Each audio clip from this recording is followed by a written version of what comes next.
All right, we're live, Nitai. Hello, hello, Hello, hello. hello, Good hello, morning. everybody. Hello. I also need to turn myself down because I am super loud right now, and I have no God idea damn it, why. you loud ass whore. What's wrong with you? I mean, I many things, but we won't get into all of them. So, Nitai, I mean, we have many episodes of the podcast just documenting all of our fucking fuck ups and flaws. oh, we already have a question. They want to know where you got the AEW jacket. Because we represent, boy! And tomorrow there's the new. Is it tomorrow? Tomorrow? Actually, it's tonight. New episode of. They're airing a new show called AW Rampage, and it's gonna be fucking awesome. I'm looking forward to it. Rampage. I'm I've seen. still. I was gonna Keep say going. I've seen the advertisements for it, and it looks like it's It's super everywhere edgy. from what I've seen. It's super edgy. It's Dude, I don't know. I don't know what's gonna happen. I still haven't caught up. I'm not caught up. I need to watch the episode from Wednesday from Dynamite. But Hmm. good things are you and I need to watch AW. I need to get you into this shit because it's great. I It's really good.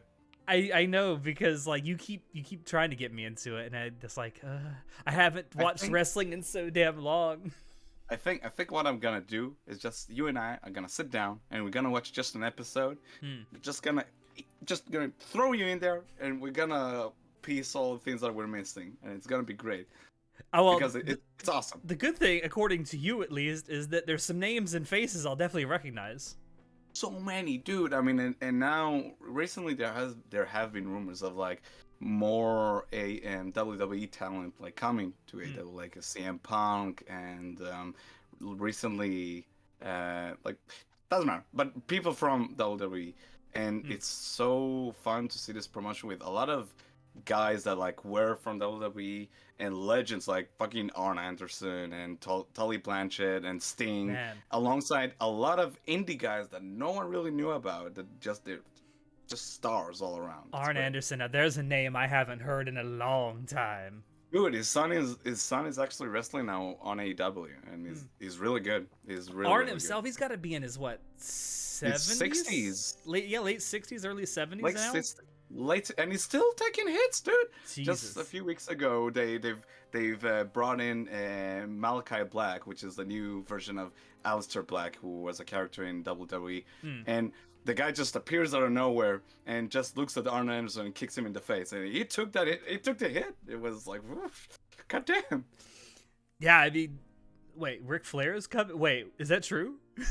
Ric Flair is coming. I have no. I don't know about If that. I Ric didn't. Flair's gonna be on AEW, I'll fucking watch. I don't know about that, but mate, who knows? Everything is possible. Anything is possible. Oh And man, AW has been doing great lately, ever since they've been back on the road. Seriously though, if Ric Flair is actually gonna wrestle again, wow, he's too old to wrestle though. Nah, he'll probably just shit talk and stuff. We'll see. Maybe. Still, even if he's just there, I'll watch. We'll see. But yeah, so far AW has been great. You and I will watch it soon. But yeah. Ric Flair was Anyway, just that's my released by attention. WWE. Okay, well, I hadn't heard that, but I guess that definitely, if he has been released, it certainly opens the door, doesn't it? Yeah. But anyway, that's not really why Anyway, we're here right now, is it? you've been away for a while. I have been away for just over a week. And yeah, I went to Otakon, which was the first major convention, at least here in the United States, since a certain Koof from across the world was released. So when was the last time you were to a convention? Because COVID and all of that happened. The last convention that I actually went to was Otakon 2019. Mm. And that was great. Also, I feel like I need to turn this music down. Hold on one second. I can't even hear it. It's great. I enjoy the silence. Eh. If it is But too yeah, loud, if it is too loud, let me know. I also can't even tell if that's registering. I don't know if it's too soft. But anyway, yeah. So the last convention that I was at was Otakon 2019. I loved it immensely. For those who don't know, Otakon is a yearly anime convention that is held in Washington. Well, now it's held in Washington D.C. For many years, it was held in Baltimore. I believe it moved to DC in 2016 or 17, one of those two. I can't remember. But it is the biggest anime convention on the East Coast of the United States. Obviously, Anime Expo is the biggest on the West Coast and the biggest in general. Um, Now, when and you say big, how does that like what does that translate to in reality? Is it like just space? well, That's it is a like sizable huge? convention center. Yes, the one in DC is at least. I never went to the one in Baltimore, so I can't Mm. really compare it. I know there's people on our Discord server who were going to Otakon back when it was in Baltimore. Um, but it is a sizable convention center, and in terms of like how big it is, like they get actual Japanese people from the industry, so that's something a lot of anime conventions, like more local anime conventions. Thank you for the follow. More Ooh. is this more guy also? I am assuming it's more. Oh, Um, I think it's my buddy. I sent him a link. But yeah, anyway. aha. Oh, I heard that Maruyama was in the convention actually. Speaking Uh, of like late when we talked about our Mappa episode, we mentioned hmm. Maruyama. I heard he was there. That Otakon this year. Yeah, this year. I don't think so because there were no Japanese talents that were at the convention this year Oh, because okay. of travel restrictions. Got He may have been there in 2019. I don't remember off the top of my head. Um, but let me check real quick because I can bring up a guest list on Wikipedia. 2019, Um, 2019. I know that Hiroyuki Imaishi was there in 2019, which is a big reason why I wanted to go because he's my fucking hero. is that the same Otacon where you talked to him about Gridman? I He was did. shocked. Yes, he was so shocked that he found someone who actually watched the original Gridman. Natai has the Hello Kitty Dreamcast. Is that true? That's not true. I don't know what you're talking about. I think lies, and deceit. No Hello Kitties in here. Lies. I'm looking at Um, the guest list for 2019. He's not on. Oh yeah, he is. Masao Maruyama. there you go. I know I read that Right. somewhere. So yeah, he was at Otakon in 2019. But no, so obviously this year, first of all, I want to say definite congrats to the team that puts this on because they only got confirmation, I think, about 3.5 months in advance of the actual convention itself, Oh, that's it. that they were going to be allowed to do this with what's going on Mm. from the city of Washington D.C.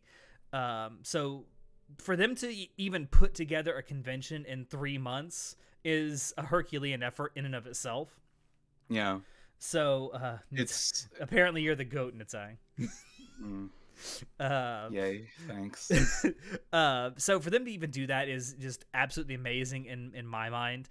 It was obviously a more scaled down convention in terms of the guests that they had this year. They were all from the more American side of the industry, again because of travel restrictions.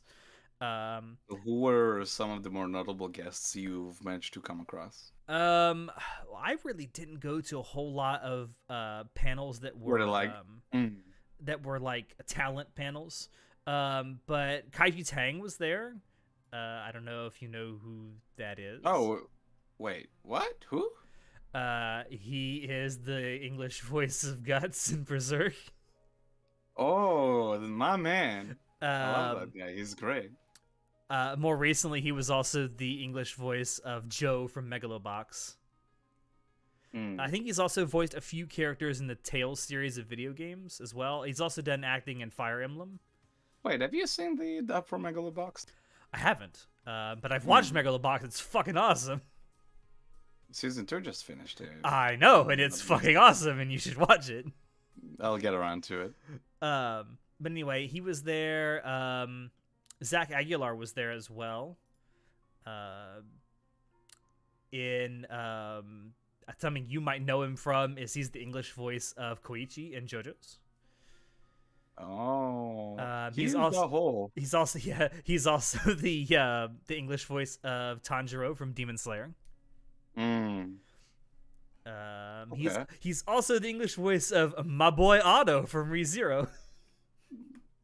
Oh my god. But that's cool that they still managed to get some, like, at least Western talent to appear. Yeah. Something also that Otakon is kind of known for is its concerts. They were able to get 2 concerts put together for this one. One was a concert called Open World, which was a concert, like a orchestra concert of video game music. Nice. So which who was were performing? um, I don't know because I didn't go. But I forget the guy's name. He's a video game composer who put it on, and I know this person. Who? What game did he compose? Maybe. Again, I'm What? drawing a fucking blank. I know this Oh person, my and the god, second dude! You're the one who went there. I'm terrible at this.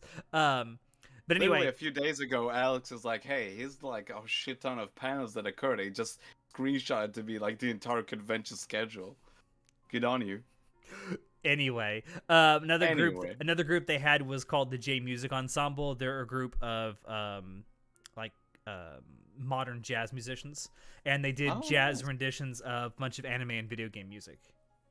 Which I wanted to go to that one, but there was something else going on that I wanted to do at the time. So, but So, they also got some other people from the industry.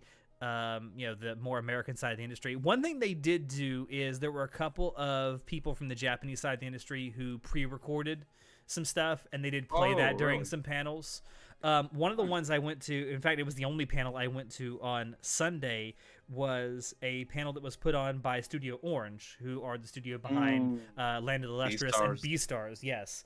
And they screened for the first time in the United States, at least, their anime original short film called Home. How was that? It was Or did beautiful. It you? was absolutely Mm, gorgeous. And like what's I don't what did it look understand. like? I don't That's what I'm curious understand to know. how Orange is so good at putting together fluid CGI because the entire thing was full CGI, much like Beastars, Okay. or Land of the Lustrous. And I don't know how they do it, but they make it look so good and so fluid, and I'm so happy. But So the here's my question: what did it look like? You say CGI, but like, what type of art style was it akin to? um, I would say If you can it compare it. was more akin, especially with its color palette, to Land of the Lustrous than Beastars. Mm, Especially with the character designs. There were only two real characters in this. I guess it's a short film. It was 7.5 minutes long. mm. And I guess I can kind of sum up what it was about. Essentially, it's about this. Excuse me. Don't You eat got before this. don't eat before streams, boys and girls, especially acidic foods. No, it was essentially about this like space luxury liner thing that crashes on the surface of Mars, and then after a time, it's not really expressed how long. It feels like it's at least a few years. Hmm. There is an astronaut that goes and explores this like crash site, and he finds what the spirit or the ghost of one of the passengers on that ship, who was a very young girl, who I guess got killed when a pillar or something just speared her right through the abdomen. Um, Rough. and essentially, Wow. he's following her through the bowels of this ship, and he's just coming across different things, and like it's very pretty, it's very colorful, it's also very eerie because he's surrounded by dead people in Does he this see dead ship. people? Well, he sees one because she's the one that's leading him through the ship. Bad And reference. I tried. yeah, Anyway. yeah. I mean, an attempt was made. um, and eventually he finds the corpse of the actual girl, and he kind of gets spooked by it, and he runs out, and then the spirit of the girl runs after him, and it's shown that she can only get so far away from her body before Mm, like there's like this invisible barrier that stops her from going any further. And mm. so eventually I guess the astronaut finds his courage to go back, and he collects all the remains of the people on that liner and just takes them back to Earth. That's kind of fucked up No, to carry corpses around like that. it's very sweet. And then the last like shot of the film is his like rocket ship taking off, and he's going back to Earth to take the remains back to the families. And you see the spirit of this girl just riding on the rocket ship and just taking in the wonders of space. I wonder. This sounds really, really cool. I wonder though if this is like just a short and that's it and that's all it's gonna ever be, or is this like sort of a like sort of a pitch for a series to be made? Because Hmm. I don't know if you remember, but ages ago, Madhouse produced Death Hmm. Billiards, which was this short, Yeah. and not long after they announced they're gonna make Death Parade, and Death Billiards was pretty much just like a sort of prototype for Death Parade, and Hmm. that turned into a full show. So every time like a studio comes up with like a short movie, like you just said they did, Hmm. I wonder if this is like a thing they're maybe planning to expand on for a new future project. But maybe it's not. Maybe I'm just overthinking it. So I kind of thought that too when I first saw it, but after they screened this film, there was also like a 45-minute presentation by, um, Oh, yeah, by Akihiko Orikasa. There, I got it right. And he explained that this short was made as part of a government program, like a grant was given out to multiple anime studios, and they oh, wanted them to find new animation talent. So all this film was made by people who are new to the industry, or who are largely new to the industry. wow, that's awesome. That's Yeah, actually awesome. and um, and so that's basically what this was. They got together, they came up with this concept, and then they animated it. So I don't know if there's going to be anything more made from this. I would certainly watch something. I would like to see this maybe expanded into something more. Mm. They didn't really say during this panel how this might be available for people like outside this convention to watch this. I assume at some point it's going to be on either maybe like Crunchyroll or maybe even YouTube or something where people can watch this. Kind of like how Shelter was. I don't know if you Mm. remember how Yeah, that was pretty I much just remember. dropped on YouTube and it's like, here it is. Yeah, yeah, true. Um, Shelter was great. yeah, that was one of the things I did at the convention that was the only thing I did on Sunday besides spend a bunch of time in Artist Alley. Oh, do you want to share some stuff you got from Artist Alley? So I'll have to actually go get it because it was one of the only things I didn't bring with me. But I can definitely show some of the stuff I did buy. A couple of things I can't show you because they are porn and we are on Oh Twitch. my god. If you want, I know this is like chat, ask a question or two. If you want to go grab that stuff, in the meantime, I'll Yeah, I answer. will. I will be right back. Yeah, go grab that in the meantime. Down Towels, what is a show with a good first season and a terrible second season? Um, many examples. I mean, I have no intention of watching Promise Neverland season 2. Season 1 was really incredible. I think it still holds up as like a 12 episode 9 out of 10 show. But from very little seen of season 2, and then what people have been saying about it, it looks garbage. Not gonna touch it. But there's a shit ton of shows, unfortunately, that went that ill, that kind of took a turn for the worse with the second season. Tokyo Ghoul, what was it? Route A was also not great, but yeah. Did you get the shirts? Did I get the shirts? What did you say? You Oh said you were no, gonna get stuff from no. Iris Sally. I got a FedEx box. So actually, the first thing I'm going to show you is I got a bunch of stickers from Artist Alley, and these are all VTubers. Oh my god. Okay, show me the goods. Yep, I got to open it up here first. Give me just a second. By the way, How, how did you answer what? that question? By the way, I said I'm not gonna watch Promised Neverland season 2. don't watch it. It No. sucks. Yeah, that and Tokyo Ghoul Route A was not great. Um, like there are some shows that took a turn for the worse with the second season. I'm kind of drawing a blank aside from those two. Those like the big ones I can think of. All right, so Um, uh, but yeah. the Yes. What do first you one. have? So this is the only non-Hololive sticker that I bought, and it is Pikami. Yeah, they are. I know you've never watched Pikami. I highly recommend her. She's awesome, and she has a laugh like a tea kettle. I don't know how to even like. Okay, I'll But take your word for it. by the way, all the rest of these are peekers. And so Peakers. yeah, What does that even mean? because it looks like they're peeking up. That's good. That's really good. I got a Gura. That's really good. I got a Kiara. Okay. I got a Ina. Did you get all the Ian girls? I did. Yeah. I got Ina. That forehead is too small for I her. got Gremlin, aka Ame. Where's your boy? I got Dad, aka Oh my Callie. God. And then there were a couple of JP girl stickers that I bought. Actually, the JP ones are actually bigger. So I got Rest in Peace. Rest in peace. Rest in peace, Coco. I got best Doog, Corone. Best Doge. And then I got the Burger Fox herself, No life. Fubu. No life. And then Brando. And then this is one of the things I love about Artist Alley and why you should definitely go to one if you go to a convention is because if you buy a bunch of shit from them, they're likely to start giving you free stuff. And I got free stuff because of all the peakers I bought. They gave me this. It says stay hydrated. That's good.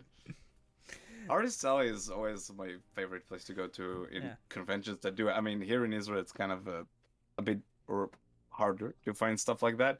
But while I was in Berlin a few years ago for Comic-Con Berlin, the Jew goes to Germany.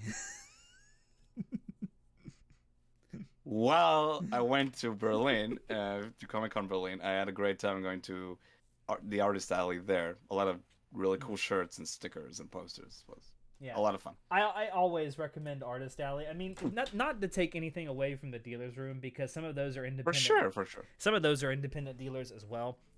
But the people in Artist Alley are there because they love what they do. And a lot of them aren't very rich. And it's cool to support them. Like you literally get supported directly there. It's great.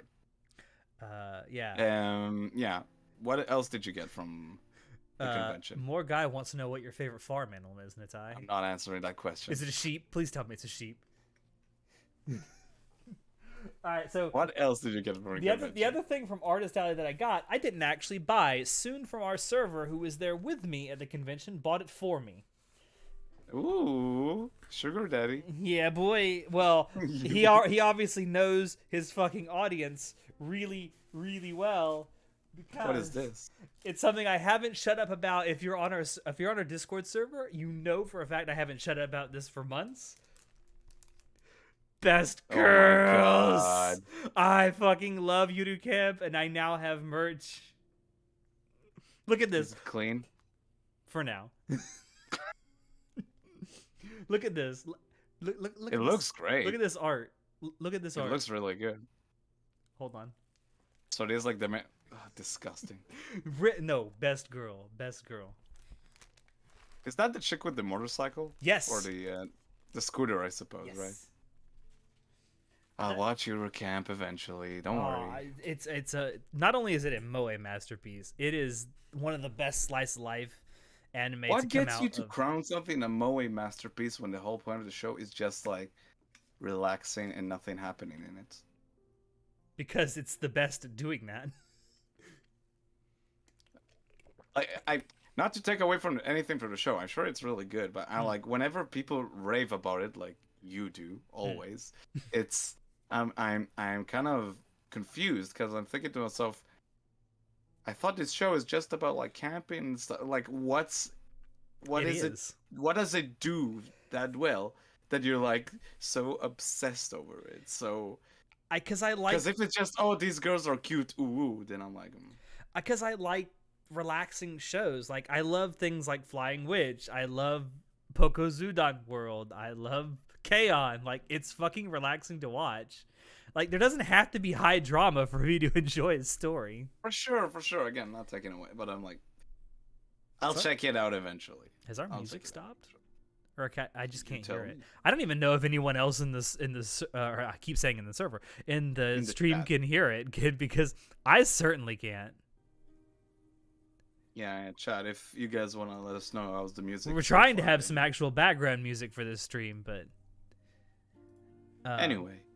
So should I show off some of the? I didn't get anything else from Artist Alley, but I did get some other stuff. Should I show that off now too? Yeah. All right. So Natai, you and I love Vofon, right? Yeah, my man. And we love the Monogatari series, which is one of the things he's famous for illustrating. Which you and I are in the process of doing a complete spoiler cast series for. Haha. A Bake episode coming up real soon. This Monday, as a matter of fact. I think. Yes, this Monday. And so one of the things I've always wanted is his art book that he released about a year and a half ago. Did you get the art book? I did. Oh my I god! got Colorful Dreams, and it's so Wow. good. It's so Is good. that Shinobu on the cover? Who's No, that this on the it's an cover? original character. All the art Oh. in here is original. It's all original characters, and there's like a loose story that goes through the whole thing. But just I'm gonna just show a couple of things. I don't know how well it's gonna show up on screen, but just like look at this art. Look at this art. Yeah, Volpan has this sort of like He has I this find style that's hard so to. good. Yeah, it's like sort of like he very much leans into realistic sort of Proportions. depictions of people. Yeah, proportional depictions of people, but there's something sort of like super, I don't know, just perfect about his characters. That like they look perfect all the time. It's very hard to put into words, but he has this very specific art style that I really dig, really Someone really says, enjoy. Soon says, I have no music, but everything is doubled. What do you mean doubled? What do you Like, mean doubled soon? do you mean Uh, that you can hear us twice? Because I don't think no, my stream is muted that I'm actually watching. hmm. Hi, honey. Oh, thank Oh you for my the god! thank you for the oh you subbed. Thanks for the sub. Oh my god, thank you for the sub. Thanks, soon. Yeah, it is soon. Young Seagull is soon. Thank you for the sub. We have 2 subs now. Wow, we're moving on up. Chat is broken. No, it's fine. It looks fine to me. Maybe you're broken. I'm just kidding. Please please DM for us again. Our DM is broken. Yeah. But yeah, Oh, Vofan is awesome. I love him. There you go. Nice. Look at that. But yeah, I highly we talked about. if you love Vofan's artwork, I highly recommend picking up his art book. Or if you if you I like his art, I remember- recommend the art book. Every time there's like a new English release for the Monogatari books that they've been doing for the past year or so, maybe even more. Man, the new cover art by Vofan for each and every one of the books has been just top Beautiful. notch. Beautiful. Yeah. So speaking of Yeah. Vofan and the Monogatari series, What else did you get? I finally got it. Oh, I bought Nisei Monogatari. you actually got Nisei on Blu-ray? I got Nisei on Blu-ray. Wow, nice. Mm-hmm. Nice, nice, nice. Show does So- think you have too many names soon. So are you going for a full collection of the anime on Blu-ray? That's Eventually, because luck. this was, I don't know if it'll show up, but $120. $120. Holy shit, dude. They had second season there, where the same stall that I bought this from for 270. Ooh. The Blu-rays for the Monogatari series are notoriously expensive. Do they have like additional stuff beyond just the episodes of the show? Each of the boxes does come with a small like booklet that has stuff from Nisio Isin in there, like that he's written, like like messages to the people who buy it, and it's like, hey, thanks for buying my shit. I hope you like this as Nice. much as I like writing it. And it's got some other special features. It's got obviously all the artwork on the boxes is original They artwork. look great. It's original artwork that's not anywhere else. It's not in the novels. It's not in anywhere. It does have. It's got all the trailers that that were shown, all the PVs that were ever shown for it. It's got all the episodes with English subtitles, Japanese audio. Best also- Monogatari. It also includes all the Blu-rays include textless versions of the OPs and EDs, Oh. which I know that a lot of people who make AMVs use those for. It's I think the best Monogatari trailer there is the very first Kizu trailer they released years before the movies came out, where it's just Aragi heavily breathing in the train, just shocked probably by seeing Kiss Shot, and the fucking jazz music is playing in the background. Then the end of the trailer, just his head pops off like a fucking champagne bottle. I love that. Great trailer. By the way, bye soon. I'm sorry you have to go. Thank you for the sub though. Thanks for the sub tune. And again, speaking of the Monogatari series, I got something else that was related tangentially. So you remember a couple of years ago when they did the Monogatari and Madoka crossover? That's right. Did you get the figures? I got the Homura Monogatari figure.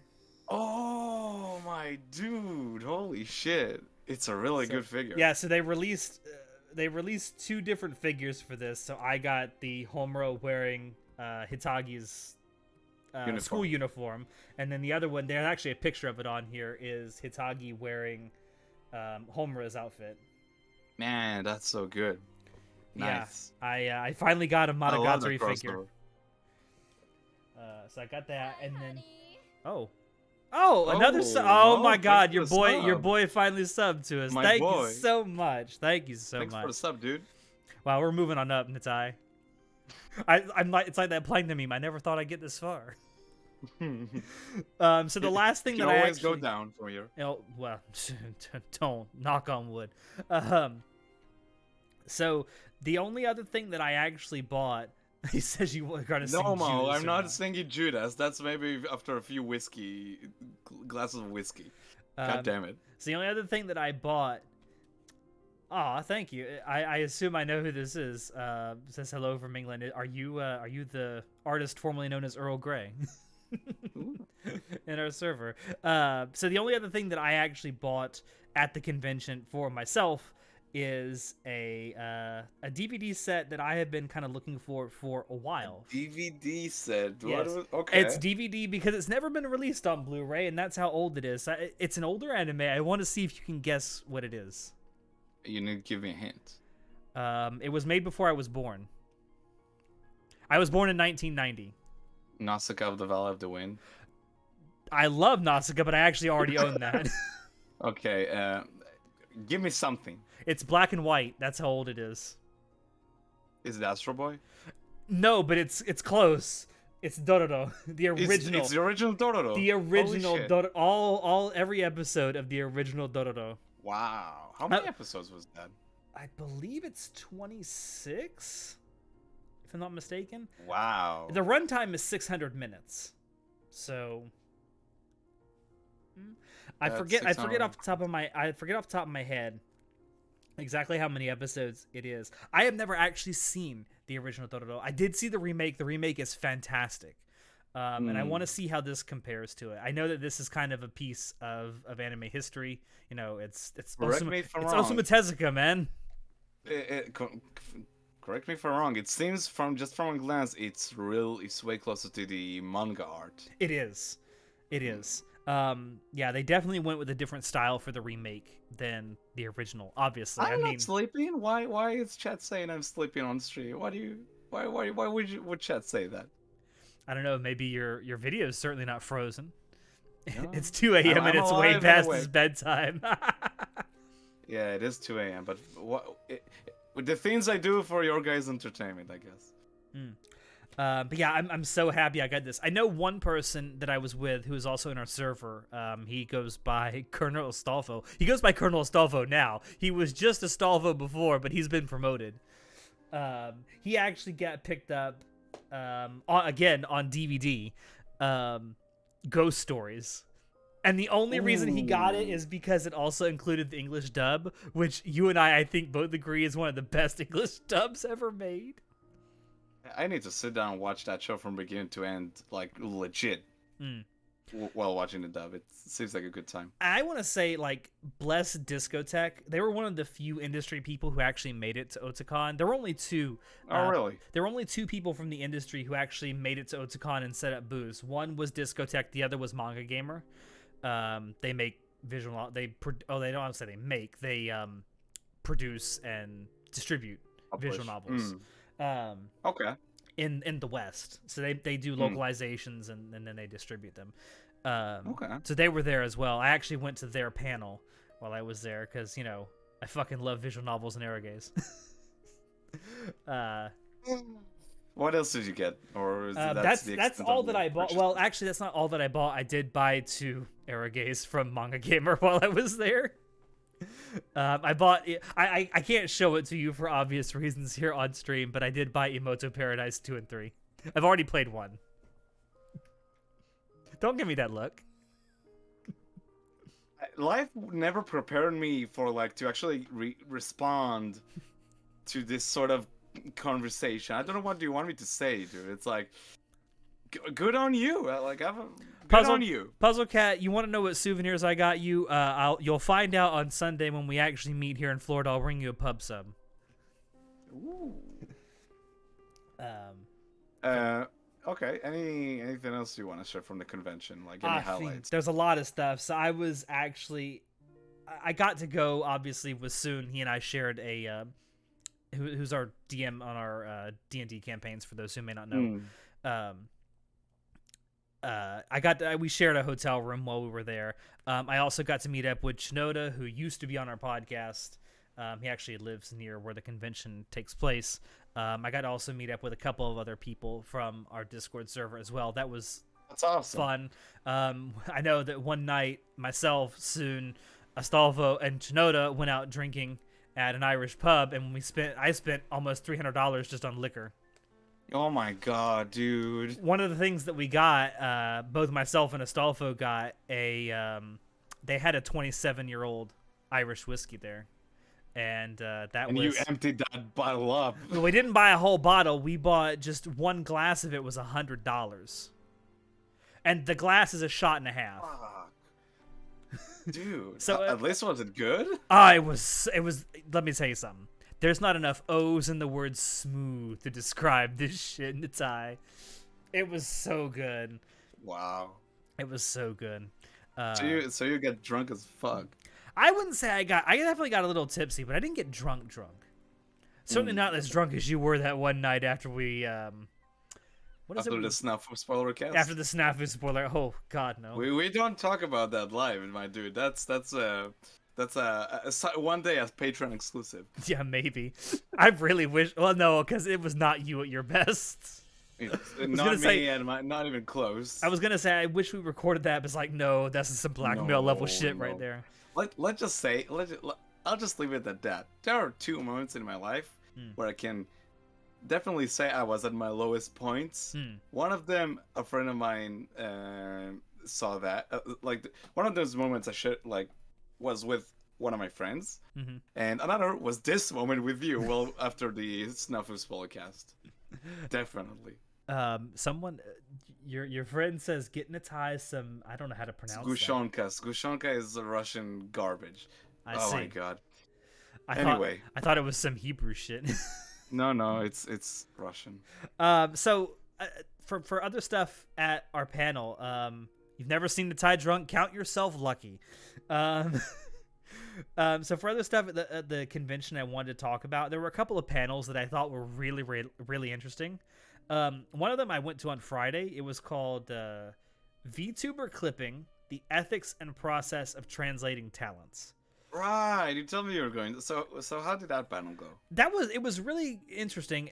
It was designed more as a panel for people who wanted to get into VTuber clipping more than anything else. But some of the stuff they talked about was really interesting, especially the ethics of it, because I mean they mentioned it, and it's right that you are acting as the voice for these people in other languages, and you can put words in their mouth that they don't say, so there's an ethical impetus upon you as a clipper and a translator to get it right. And the person who was putting on the panel, who was a person that is from a translator group called Whole Alive Resort Subs, was really laid it out really, really good, and put out some ethical stuff that I never considered when you actually are the one translating, Japanese or really any kind of talent that's speaking one language and translating it into another.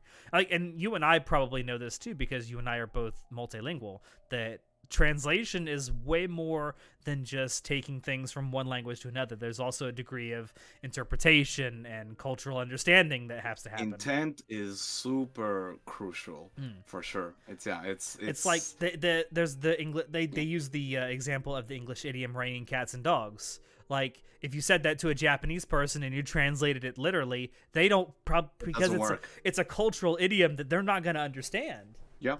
For sure. I don't in Hebrew, is there a translation for that? Is there a phrase that equates to raining cats and dogs? I don't think so. I'll list off the top of my head. I can't think of anything that. Or how would you There's say? probably How something, would but you? How would it's you not say? literal. How would you say in Hebrew? It's raining really hard outside.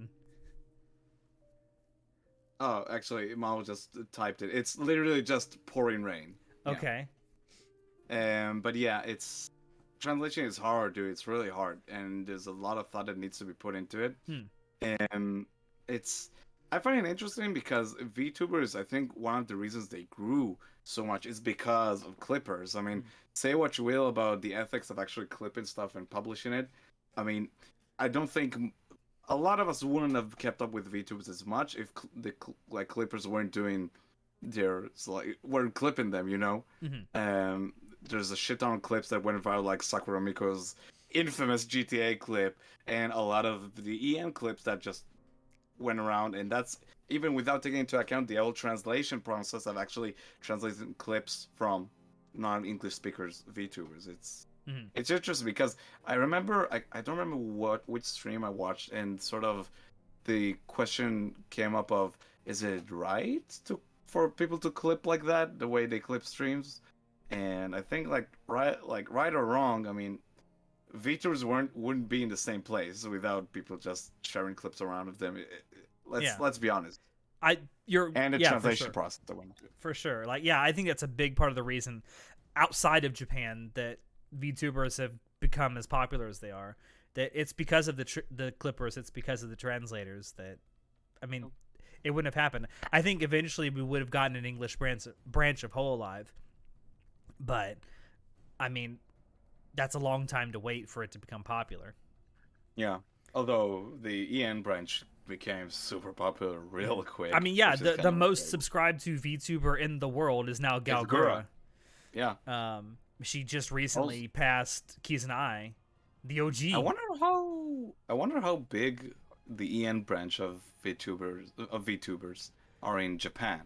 I know that Gura is incredibly popular in Japan. There's just as many clippers, like Japanese clippers, who do the same thing for her content as there are English clippers who do what they do for the JP branch. I'm surprised as popular as the Ian branch has become because all of them now have a million subscribers or more. All of them. All of the except for the brand new one, Iris, because she has 500,000 though, and she's been around for just over a month. That's insane. It is. Dude, maybe I should just fucking change and be an anime girl online, dude. It's like... I've told you, I really want to use my podcast character as a VTuber at some point. I really do. I want my Fox Boy VTuber. We can chip in and maybe make that happen. Who knows? Maybe. If we keep getting subs, maybe.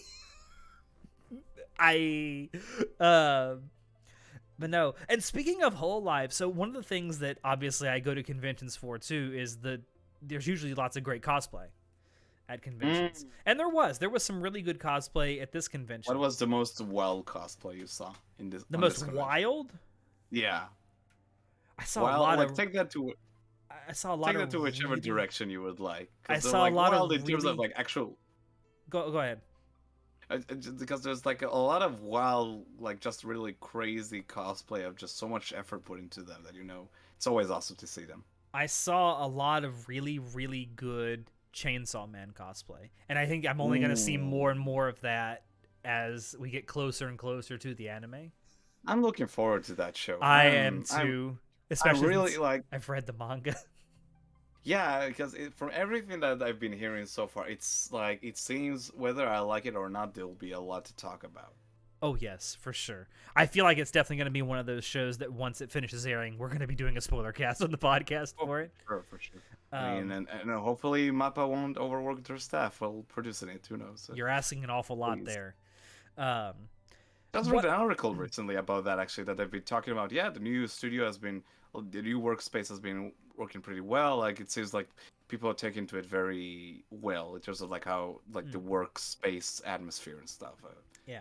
I'll try and find the actual article later, but one thing I was surprised about for this convention, considering how popular it is I saw very little Hololive cosplay. I saw very little VTuber cosplay in general. I mean, we saw some Guras, which I expected. I saw a dozen Guras. And that was pretty much it. I saw one Korone, I saw one Pekora, and I saw one Ina. And that was it. That was all the VTuber or Hololive cosplay that I saw, and I was expecting Was the so Ina much more. cosplay with the entire like tentacles? No, it was a like, guy. thing? Why are you giving that look? Guys can cosplay female characters. Oh, I don't have anything to add. It was I it have was no good opinion cosplay. on the Though. matter. It was good cosplay. But yeah, I was kind of surprised at that. Oh, so another great panel that I went to was one that was on Saturday. It was called Okay. it was called Ace Attorney on Trial: Criminal Justice in Japan. Mm. And so it was put on by a duo of panelists who, they both obviously love the Ace Attorney games.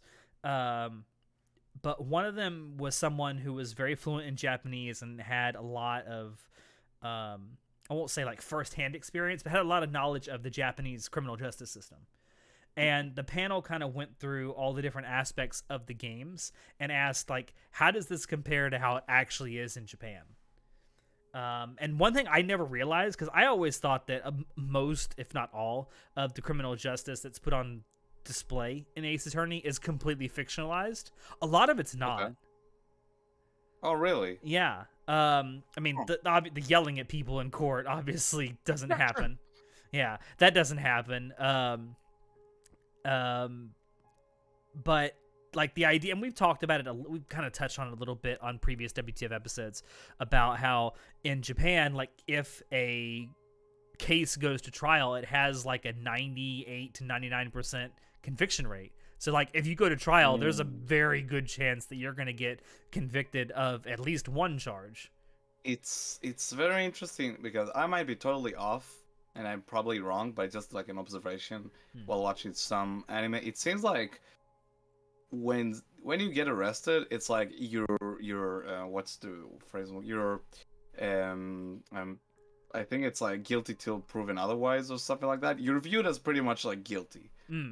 Yeah, and they It's they actually how it's viewed there. they pointed that out in the panel. Like in theory, you're innocent until proven guilty in Japan. In practice, society views you as guilty if you get caught doing anything.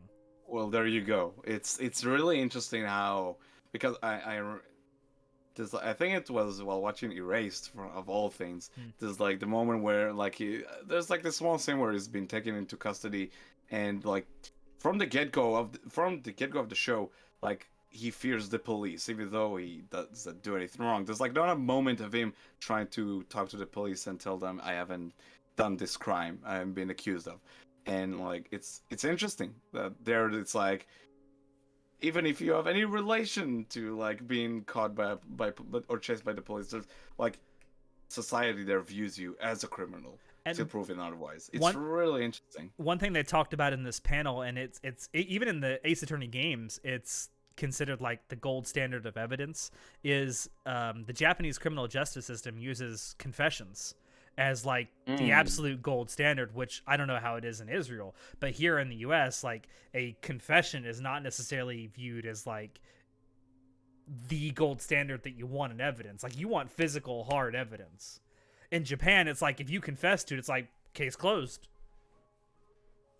That's an interesting question. I'm not too aware of like the actual like nuances of this type of laws in Israel and how like they view evidence, but I think confession is like also like put into a very high pedestal, you could say, in terms of like importance. But I don't take my word on it. I actually should check that because that's an interesting question actually. And for the most part, in the American criminal justice system, a confession Confessions aren't enough. Not always, because anyone can say anything. And people wrongfully confess all the time to stuff they didn't do because of pressure.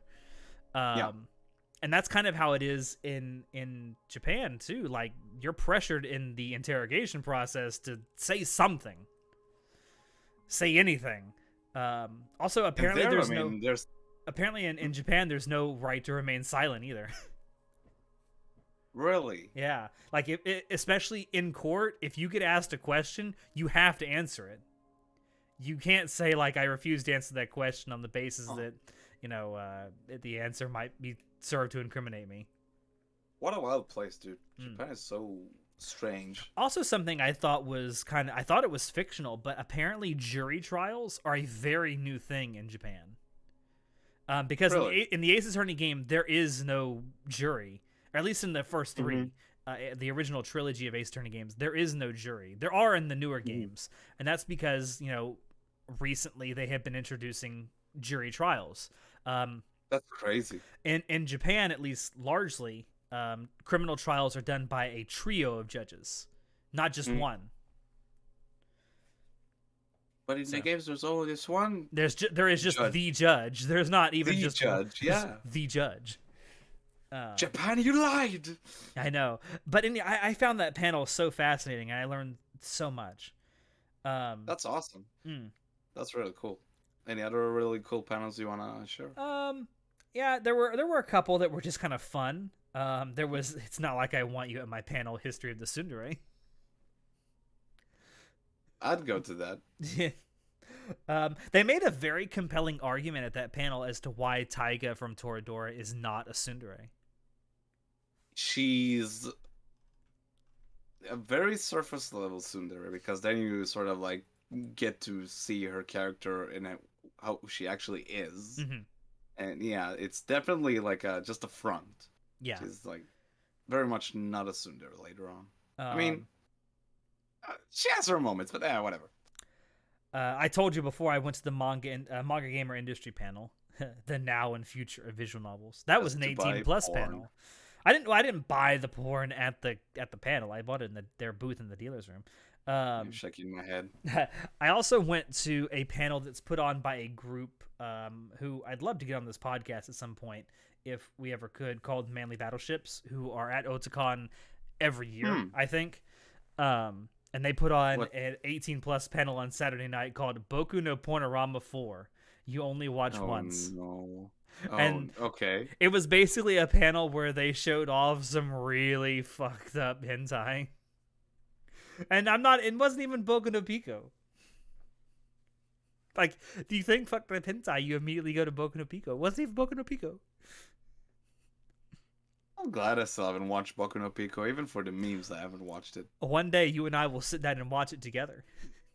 Why would you think you piece of shit? You criticize me for watching interspecies reviewers with my buddy, and now you're talking about watching with me Boku no Pico. If you can watch interspecies reviewers with other people, you can watch Boku no Pico with me. But that's a fucking comedy. It's like, see, like the whole premise of interspecies reviewers about going to brothels with your mates. Okay, so watching the show with your mates makes it even better. I'm just saying. I rest my case. I also went to a panel called Anime's Fallen Giants. That was kind of interesting, where they talked about studios that were... Yeah, that was one of the ones they brought up. It's a big one. They talked about studios that were like really, really big at one point and then just gone. Who else did they talk about? Maybe Manglobe? Is that studio they mentioned? No, but they did talk about... God, I'm drawing a fucking blank again. God. Because Van Globe was the studio behind Samurai Champloo and some other really big shows, which then it got shut down. They just broke. They were broke. I think the last show was Gangsta, if you remember that one show from which one is it? They did talk about Mushi Productions, which was like the original production company back in the 60s, and I think early 70s that worked on a lot of Tezuka's early works. Like Astro Boy and all that? Yeah. Before Tezuka spun off and did his own studio. Interesting. Yeah. There was also a late night panel on Saturday I went to called Evangelion's Impact on Anime, which I definitely think with the release today of the final Evangelion rebuild movie. It came out, right? Yeah. It is Friday the 13th. I think with that, we need to talk about it on our podcast at some point. So Ariel, a friend of mine, you know Alex. So he and I talked about we want to watch the rebuilds very soon, probably. Like for me, it's been a long time since I watched Evangelion and End of Evangelion, so I feel prepared for a new version of this story to watch it because I haven't watched any of the rebuilds yet. So I'm definitely looking forward to. I think watching what we them. should do, especially since I've kind of committed, I guess, to having watch-alongs in our server. At least I'd like to do at least one a week if I can. Maybe not every one on the same day or at the same time. Yeah. But it's something that we're going to start doing on our Discord server, which you should definitely join. I think maybe we should do the rebuild movies and just watch them in order. That's an idea. The one either... we're actually going to watch tonight, because we actually do tonight on our Discord server. So if you're watching this and you're not on our Discord server and you want to watch along with us some anime with us, definitely join. And if you're on stream right now, you're more than welcome to join us right after the stream is over. Yes, because it will be starting shortly after the stream is over. The one we're watching tonight is one I found out about at this the panel about anime's Fallen Giants. So it's what we're going to be watching tonight is called Royal Space Force. It is the very first. Okay. It is the very first anime production done by Studio Gainax in 1987. Ooh. And it was a complete and utter flop for the studio when it came out. Really? Is that like their first production was a complete failure? Is that like their first TV production? It's a movie. Oh, it's a movie. Okay. It's a roughly 2-hour-long movie, and it was a complete commercial and critical flop. It has with time garnered a sizable following, I guess you would say. It's certainly critically well acclaimed now. And they showed at the panel. They actually showed a clip from it. I had never heard of it or seen it, and I was this is the first time I'm hearing about this. Yeah, it was. I was blown away by knowing that it was done back in 1987. How good it looks. Dude, Gainax were wild. I mean, have you seen the Daikon short movie they made? I have, yeah. So that Daikon, I think it's Daikon 4. Pretty much the whole story behind it is that Gainax were the very beginning where they're like a few guys, just Ano and Imaishi and all of these, just the founders of Gainax were just them. So they pretty much they produced this like very short film as like an introduction to a convention called Daikon, and I think it was the Daikon 4, the fourth Daikon. They released this very just awesome video. You can look it up on YouTube. Again, Daikon 4, and it's just this short film with all of these pop culture references, and the animation is beautiful. And there's this one specific section of the video which is like this explosion destroying all these buildings. It looks amazing. It's real something. It is amazing what they were able to do back in the day. Yeah. With they had limited resources too. It's not like there were a ton of them at the studio. Yeah, and it just these like very few, like I think, I don't know how old they were, but young people just working their asses off all night to do this. It's amazing. I mean, a lot of the people back then are still in the industry today, and some of them have gone on to do amazing things. Hideki Anno went on to make Evangelion, and now he's got Studio Kara. Hiroyuki Imaishi worked on Evangelion and came up with Gurren Lagann, Pantheon Stocking, and then it's like, fuck this, I'm gonna go do my own thing, and now he's got Studio Trigger. A lot of talented people came from there Gainax, were a lot of really talented people in the early days of Gainax. Gainax was big. Gainax was huge for a long time. I mean, you talk about Gurren Lagann, Pantheon Stocking, it's Evangelion. Like, Gainax were huge for the longest time. Yeah, they got some great anime titles under their belt, and now they're just gone. But this is news to me. I didn't know that like they actually produced a movie that flopped. Yeah, their very first production, it just completely flopped. It's amazing that it didn't destroy the studio. That's insane. That's really insane. Yeah. I mean, aside from that, there's nothing else really that I felt like I needed to talk about the convention. Congrats and major props to the people who put this on, like I said at the beginning. Because I can't imagine that this was easy in any way for them to get together everything they did. And I do want to say that they put this thing on pretty much without a hitch. Like normally, I would go into a convention under normal circumstances, and say I'd nitpick little things like, you could do the lines this way instead of that way, or just little things. I find it very difficult, even though I did think there were things they could have done better with this, to nitpick too much because of Considering the circumstances, as well. considering 3 months they had to put all this together, considering that we're still technically in the middle of a pandemic. It was great, and I think the safety precautions that they did, the COVID-related safety stuff that they did, worked really well. Were there like a mask mandate? Yeah, you had to wear masks everywhere inside the convention center unless you were, in certain specific areas like eating or whatever. You had to, like even cosplayers getting pictures taken, and they had to keep their mask on. I one thing I found funny is that led to a lot of people cosplaying characters that actually wore masks in their show. Oh, really? Yeah. So they could wear the mask that their characters wore. That's awesome. Yeah, as their masks. Is Otakon your favorite convention to go to? It's certainly my favorite that I've been to so far. My favorite anime convention, at least, that I've been to so far. I mean, I know that I've been to Anime Expo, and yeah, I like the convention. I just don't like the city it's in. I hate Los Angeles so much. Oh, I'm sure Los Angeles sounds like the worst. But I've been to Otakon 3 years now. I went in 2018, 2019, and 2021, and I have not had an instance where I have not enjoyed myself. Not even just the convention, just the city itself, DC. I love DC. Awesome. It's great. I can't wait. I'm definitely going next year. I've already made up my mind that I'm going. I know one thing that we've talked about, not just me and you, but Sho and John on our podcast as well, is getting together at a convention, recording an episode of the podcast where all of us are finally in the same room together for the first time. Recording while being physically in the same room would be really wild. Sure. And maybe even host a couple of panels, because that is something you can do at Otakon. They have lots of fan panels. In fact, most of the panels I went to were fan panels.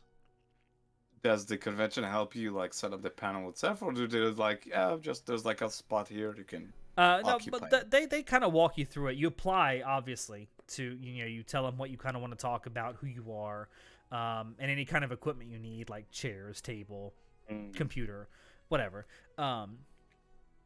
And they kind of let you do your own thing. That the way they do panels is they separate it into like industry, talent, stuff like that. But they also separate it into like general panels and what's the word I'm looking for? 18 plus.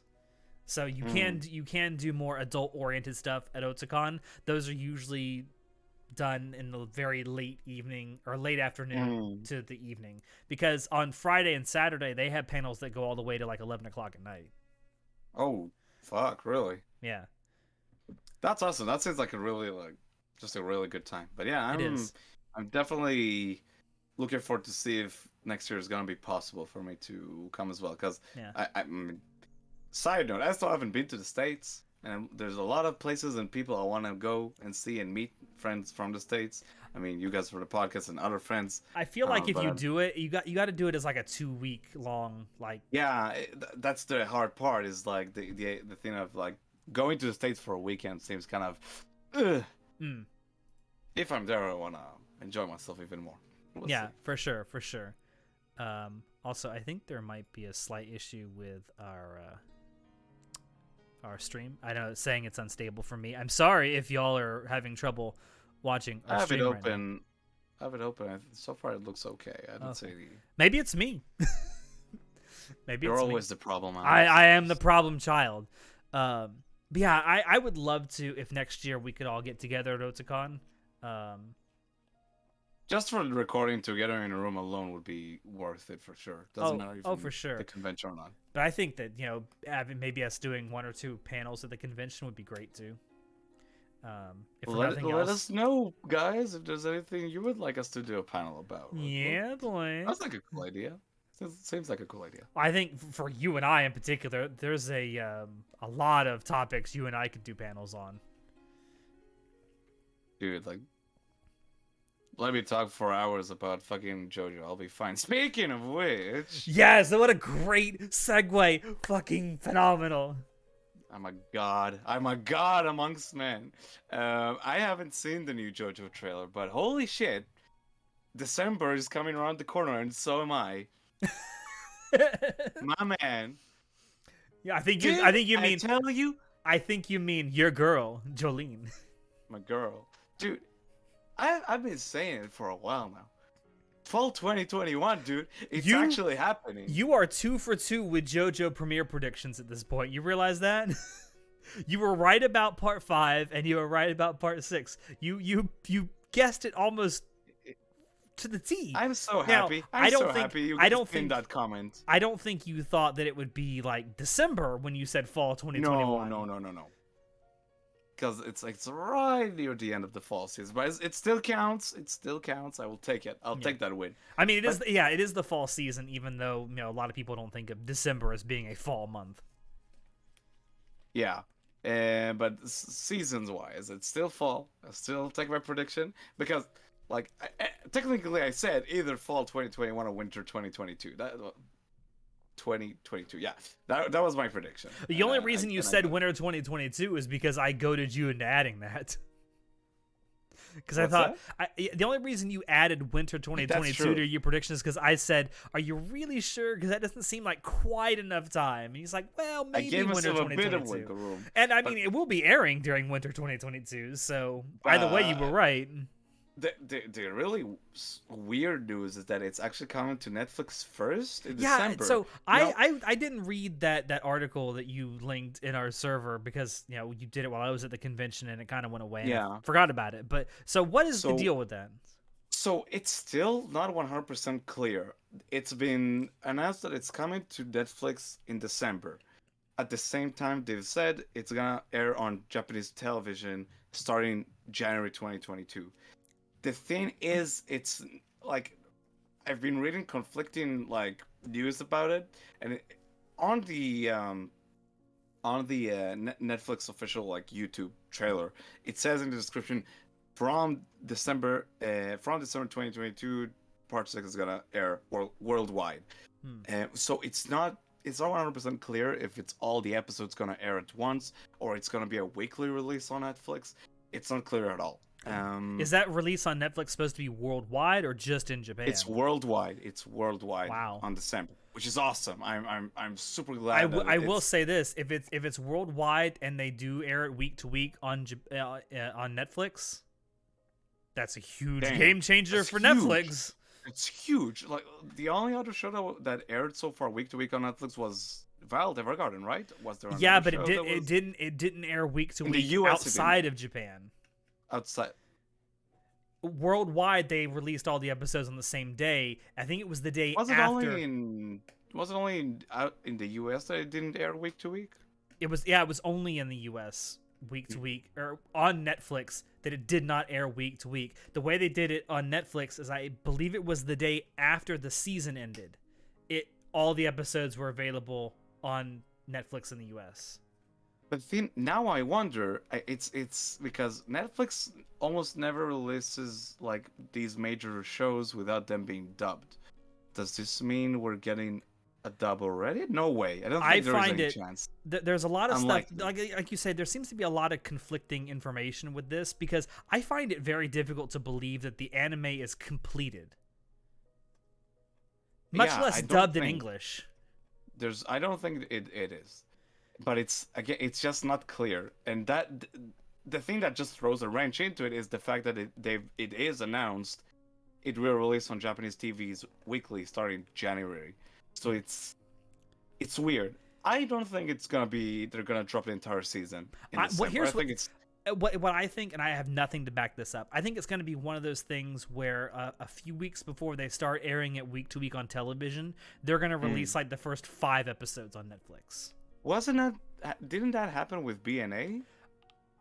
I think so. That one had a weird release schedule. That had a right? very weird release schedule as well. You're absolutely right. They And released I like a forget, few first episodes, waited a few months, and then released another few episodes. yeah, cause, well, don't quote me on this because I've completely forgotten exactly how it worked. I think with B&A is like 2 seasons before it even aired at all, they showed the first episode, and That's right. Yeah. and There was then something like like a that. couple of months went by, and then they released the first, I think 3 episodes on the first day of the season, and then the rest of them were done week to week. It was a very, very strange release It schedule. was. But And then they didn't even do yeah, that for outside Japan, because outside Japan you're like, you gotta wait like 8 months. And yeah. It's weird. I'm either way. December is coming real soon. It's just around the corner. It's don't amazing. remind me. And I can't wait. I'm so like, it's always exciting when a new JoJo thing is coming out, whether it be this new season or soon, maybe part 9 in the manga. So I'm excited. You've watched the trailer. What did it look like for you as someone who read the manga? It Because looks I'm avoiding the trailer. it looks very good. I definitely think they got a good person to do Joleen's voice.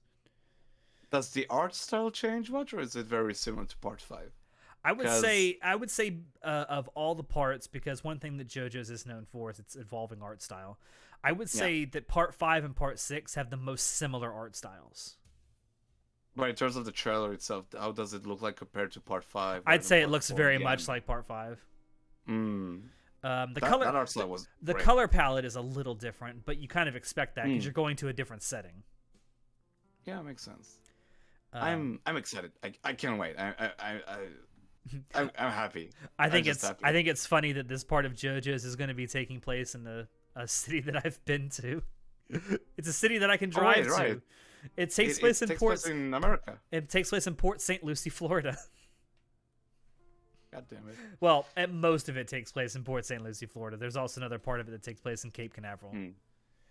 But yeah, it's gonna be great. I'm looking forward to. I hope soon we'll get more information about the actual release schedule, because so far it's just been December. It's coming out worldwide in December, but actually more information about how many episodes, what it's gonna look like.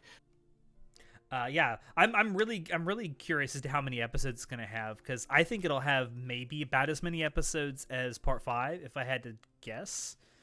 So far, with part 4 and part 5, 39 episodes seem to be the right amount of episodes they needed for these parts. Yeah, I'm Also- really curious as to what's going to happen with it, because it seems like I'm also really surprised that if Netflix is the only place it's going to be, like, did Crunchyroll just fucking drop the ball? 'Cause so far it's been streamed on Crunchyroll almost exclusively, right? I don't know. I don't Well, know. no, because the other parts are on Netflix. Not all. I think only No, parts 1 it's and got 2. it's got parts 1, 2, and 3, I believe now. I can go look that up. Actually, I have a Netflix account. Let me go look that up. It's interesting. I have a Japanese Again. Netflix account too. I'm Oops, no, shut up, Netflix. I'm being super pumped. I'm always happy. It makes me like super giddy whenever there's like news about new JoJo. It's Okay. hard to explain. So on Netflix currently has all of Phantom Blood and Battle Tendency. It has Right. both seasons of Stardust Crusaders, and it has all of Diamond is Unbreakable. So the only thing it doesn't have is Oh. part 5. Wow. Okay. I know some. Where did I hear this? That one of the executives on the Japanese side of Netflix used to be a producer in David Production, from David Production show. Had not heard There's that. your connection. This is also weird because if it's going to be airing on Netflix, that means that Netflix is going to have all but one season of JoJo's. I mean, unless they're eventually planning on acquiring part 5. Probably. I don't see any reason why not to. It's I just hope it doesn't. Parts. I hope it doesn't end up with one of those things like they have with Takagi-san, because Netflix has Takagi-san season 2, but they have never not licensed season season 1. Oh my god, Netflix. God damn it. I hope it doesn't Also, end they up have- like that. Although they have all of the rebuilds for Evangelion, but they don't have the final rebuild movie because Amazon God damn it, picked it up. Netflix. That Bezos money, bro. That Bezos money, that dick rocket money, man. quick question: do you have any prediction for the ED song Yes, I for was going part to ask 6? you about that if you had any predictions. I have one that it's really out there, and a lot of people are going to say like, "What?" But people said the same thing about freaking you. So Freaking You was amazing. it You was. know I'm it. glad they changed it to Modern Crusaders by the time they got to the really serious stuff, because it was going to be really jarring to have like some of those later fight scenes where everyone's getting their ass handed to them, and then it's like the to be continued. So I'm Every like, time I I'm close horny. my eyes. Yeah. That would have So been like what's a your prediction huge for thing. the ED Um, for part 6? my prediction for the ED for Part 6 is Coldplay's Clocks. Ooh. That's my prediction. Because what year does it take place? It Part takes place in 6? 2011, but around the time that it was being written is about the time that song was popular. That'll be huge if that song is the ED. That'll be really big. I mean, although Jojo so far had some really big EDs. I mean, fucking songs from Yes, and I mean, fucking Savage Garden, and yeah, The Bangles. good. Yeah, the Bengals, good shit all around. Someone pointed this out to me the other day, and I had never really considered it. By the way, thanks for stopping by to the stream. I was going to call you by your Discord name because I like it better, Earl Grey. Mostly because I gave you that name. But thank you for stopping by, and I hope you have a good sleep. But no, someone pointed this out to me that Walk Like an Egyptian was used for the part of Stardust Crusaders where they're not actually in Egypt. That's true. They got rid of the ED when they got to Egypt. But it's so perfect. Walk Like an Egyptian is such a perfect song for part 3. It's man. I will say So though, fun. the funny thing was when I first watched part 3, I kind of poo-pooed Last Train Home because I thought like this doesn't seem very Same. JoJo's. But then I got to But the then last you reach the end. when I got to the last few episodes, I'm thinking, oh my god, this is so good. Yeah, Last Train Home is solid as fuck. It's same. At first I'm like, this seems a bit jarring. It's like, okay, kind of somber. I don't know. But then you reach the end of the journey. It's like, oh, it is a Last Train Home. God damn. But when they changed the ED for part 5 to Modern Crusaders, I'm like, yes, this is very appropriate. Modern Crusaders is perfect for Modern Crusaders is a good song. Like, it's a great song. Yeah. Not just a good JoJo's ED song. It's just a good song. Same with I Want You. Yeah, that Chikachari Cola, dude. It's perfect. Everyone... I'll never forget when part 4 came out and people were like, oh, All Star by Smash Mouth, All Star by Smash Mouth, please, and it didn't happen. Excuse me, I choked on some air there. I got so excited about All Star. That is also another ED song I wouldn't be surprised to see for part 6. It's such a meme tier, so that like, who knows? The big question I have as a manga reader, and this is not a spoiler, I genuinely wonder if Data Productions is going to animate the masturbation scene from the manga. Yes. I'm gonna question that. Okay.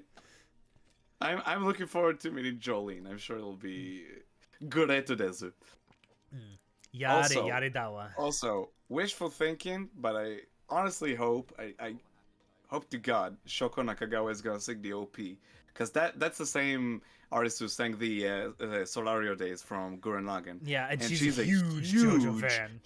Yeah, she's huge JoJo fan, and I really wish she'll be the one to perform the OP for part 6, at least one of them. I kind of hope so too, although I feel like they're gonna get Jolene's VA to sing the song. He sings as well? I don't know if she does, but I think they're gonna try and get her to. I don't know. Isn't it exciting that we're getting part 6 so soon, dude? It's gotta be awesome. I wouldn't necessarily call it soon. It's been what, 2.5 years? I mean, from now soon. Oh, dude. yeah, for sure. It's been a while. It's exciting. It just means that we're one step closer to an animated version of part 7. That's true. See you in 10 years or so. Yeah, right. And then, awesome. like the news recently that Part Araki 8 is is ending ending part 8. after 10 years. And he said that he wants to do one more part. He's in his early 60s now, so he better hope that the serialization doesn't last as long as it did for part 8. Or he's going What to a be weird working into his time. 80s. We're gonna witness a new part of the manga being written. Yeah. One thing I know this has been like rumored, and there's a part of me that hopes it's true, No that he might spoilers. try to that he might try to actually bridge the new universe. No, don't say it. Some people don't say it. I mean, I think it's pretty common knowledge that 7 and 8 No, take no, place in an don't do alternate it. universe. Don't do it. Don't, oh my god. Don't do Anyway, it. I would like to see him maybe make an attempt to bridge the two universes, because Oh my god. I haven't read. Well, the final chapter isn't out just yet, but and I'm not going to spoil anything, obviously. But I feel like there's too many loose ends that are still out there for him to wrap everything up with just one more chapter. I have a distinct feeling that part 8 is going to end on a cliffhanger. That'll be interesting. And I think because part so far, 9 each is part has been super complete. I think that part 9 might actually just be a continuation of part 8, and that's what makes me think that they're going to try and bridge the two universes. Who knows? It's JoJo's. Something Honestly. else manga wise that you and I are really interested in. So this month, the final chapter of Berserk that Miura worked on comes out, That's right. It's dropping real soon. Yeah. and his team has said that they are going to try and continue it with his notes. So Oh, they have said that? they say they're going to try, and they say that if they go along with this and they feel like they can't do it justice, they're just not going to do it. Ooh. I don't know how to react to that aside from a big ooh. That's heavy. If they try and do it, I wish them the best of luck, because there's some huge shoes that they're trying to fill. Because like I am not caught up. I'm still like chapter 300 or so. Like I have a lot. I still have some chapters to go, but it seems like even if they were gonna keep going at it, it's gonna take a while till they're gonna conclude the story, because it doesn't feel like the story is anywhere near even ending. Well, I guess that for them saying that they want to try and continue it, there was at least from Miura some direction that he wanted to go to end it. So Yeah. I But feel like yeah, if good he luck to didn't them. have that, they wouldn't even try. Hopefully, people won't be shitheads towards them. Yeah, I mean, it's an impossible situation for them, because obviously anything they create after this is not going to be from the original author. It's like it's a tough situation as well, because like you're damned if you do, you're damned if you don't. It's like if Yes. they wouldn't have done it, people would be like, "Oh, you could have carried the torch or whatever." It's like, shut the fuck up. It's like, honest, I have no clue how they are handling it, because it's like so much pressure and so much. I can't imagine the pressure that they're under. Yeah. But yeah, that happens this month. It's crazy to think about that he's fucking dead. Yeah, I'm still not over. I'm not over that. I'm terrified to go back and continue reading it, because it's because you know you're gonna strange. get to a point where this isn't him anymore. Yeah, it's strange. What a legend, dude. Like What a legacy. what a legacy, dude. Like Berserk on its own is such a fucking magnum opus of a legacy that it left behind. It's like incredible. Like it so much influence over so many things in pop culture. It's insane. It's insane. It is. It's crazy to think about. Do you? Because I had this conversation once. Like someone told me that he now more than ever is hesitant to recommend Berserk, and I was like, nah, I still would highly recommend it to anyone who's into manga. Yeah, Even if it ends like this is it. That's the end of it. I still would highly recommend it to anyone who reads manga. Well, it's like, at least for me with High School of the Dead, like I know it's not, you can't even compare Berserk and High School of the Dead. They're two totally different things. But Yeah. I mean, both of those things have now had their creators die before they were finished. And it's still a good manga. I still recommend it, even though it's not finished. There's so much like Berserk affects you in so many ways you don't even expect. It's like I would never regret reading that You manga and might. watching the original show as well. It's so powerful. I mean, it It's may make incredible. you think that Griffith did something wrong, and he didn't. Oh, fuck you. He, Fuck he you. really didn't. I was having a moment and you just fucking ruined me. That just Piece of reminded shit. me. That just reminded me. So when I went to the and bought Nisei Monogatari at the convention, the guy I bought I it feel like from. brushing your teeth. No, no, maybe. No, the guy I bought it from. I handed it to him. He says, "So who's best sister?" I said, "Well, Karen, obviously." And he's like, "Good choice, good choice." And I said, "But Kaiki is best girl." And he's like, "My man." My man. And it's true. If you watch Well- the Monogatari series and you come away with any opinion other than Kaiki is best girl, you didn't watch it right. Yeah. Slight side note. Watching the first episode and a half of Nisei, I was like, "Holy shit! I forgot some really interesting stuff happened here." So, whoa. Nisei is probably my second favorite part of the entire Monogatari series. Nisei is wild. Nisei is wild. Nisei is absolutely wild. I can't wait to do our spoiler cast of it. Oh, we won't go over an hour, John. We promise. Well, we may go an hour. Ooh. Yeah, John was a little upset with how far we ran over with our Monogatari spoiler cast. Dude, it was such a fun episode, though. I had a lot of fun recording. It was. I mean, I died halfway through, but I'm glad that we decided to do a redo of our old our old Monogatari spoiler cast and then break it up into parts instead of doing the whole thing as one thing. That original episode does not do it justice. It doesn't. And there was so much. Missed so many fans. There was so much we didn't even touch on. Yeah. We didn't even touch it on Hachikuji, that original episode. Yeah, you're right. We went the entire episode, that entire recording, and not even once mentioned Hachikuji. Like, not gonna lie, she's not one of my favorite characters, but still, not talking about her is still like a major thing. It's like, whoa, that scene in second season, though. Still a long way till there. Hold your horses. That's a powerful scene, though, man. It's pretty good. It's pretty good. It might have changed my opinions on her. But it's funny. We got a lot of interesting things coming up on the podcast. It's something we rarely talk about on the podcast, the things we have coming up, because we have a new way we're going to try and do our movie reviews, where we're going to be doing a Perfect Blue. Okay, a little behind. Is it decided that are we actually doing it perfectly? Is that the plan? That is the plan for now, yeah. So a little behind the scenes information. A few months ago, we actually recorded a Perfect Blue movie review. Myself, what happened to it, Alex? Myself, Sho, and John actually recorded that, and we got together. We recorded it. We saved it. We sent all the files to John, and then John's like, "Guys, did you ever send me those files?" Oh my god. And we're like, "Yeah, we did." And he's like, "Can you send them to me again?" We're like, "Okay." Because it's happened before where John has forgotten to actually download one of our files, and they'll say, "Hey, I forgot to download your file and I accidentally deleted it. Can you send it to me again?"